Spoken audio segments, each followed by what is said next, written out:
Eto na mga idol, breaking news at good news ito kay Cuadrolas Januel Casimero mga idol, ang nag-iisang angas ng Pinas dahil itong sina Uya Inoue mga idol ay nagsalita na hindi na daw niya maiiwasan si Cuadrolas Casimero at tuloy ang mega fight nila mga idol. Malaking bagay talaga mga idol ang nangyari dito kay Casimero at Luis Nery na pinataob niya sa 4 na round lamang mga idol. Kumbaga tinapos ng napakadaling round mga idol compare dito kay Uya Inoue at si Uya Inoue ay na-knockdown pa. Ayon kay Uya Inoue mga idol, hindi na matutuloy ang bakbakan na Uya Inoue versus Bam Rodriguez mga idol sapagkat umayaw na daw ito ang kampo ni Rodriguez.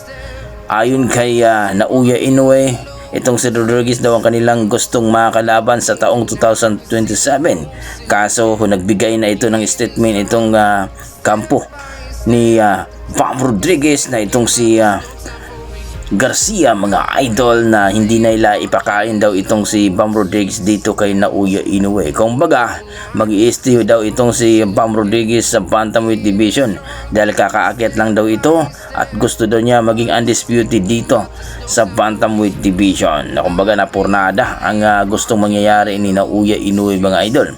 At gusto ni Uya Inoue na matuloy na ang bakbakan ni Casimero at ni Uya Inoue. Ayon kay Uya Inoue mga idol, hindi na siya makakatakas kay Casimero dahil rank number 4 na daw ito sa WBO at ang WBO ay ang gagawa na daw dito mga idol ng aksyon at gusto daw ni Uya Inoue na mangyayari ang kanilang laban, pero lalaban muna daw sila ng isang beses ngayon mga idol. Kung baga mga idol, si Casimero lalaban ngayong taon na ito at si Uya Inoue lalaban din. So posible yan mga idol na sa taong 2027, baka sa January o February ang kanilang bakbakan mga idol.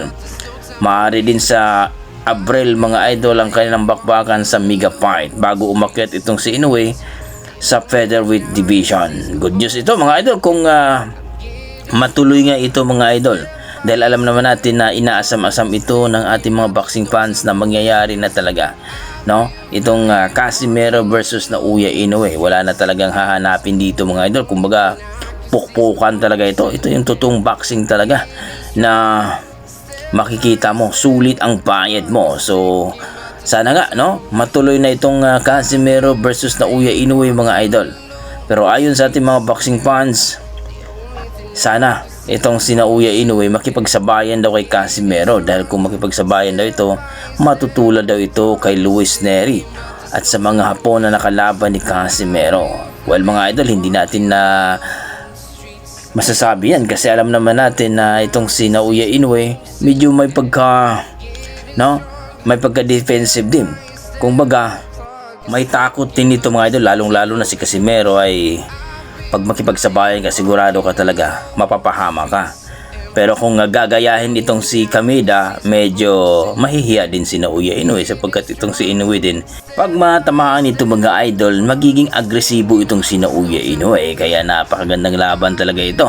Kaya ayon sa ating mga boxing fans, pag makipagsabayan ito kay Casimero, sigurado 3rd round lang tapos na ito. So kayo mga idol, ano masasabi nyo dito kung sakali na matuloy na talaga ito? Good news ito para sa ating mga boxing fans. Sa kabilang banda mga idol, Haring Torky Alarsik mga idol, natutuwa at susuportahan si Casimero at Uya Inoue sa kanilang laban, mapa Japan man o mapa Saudi.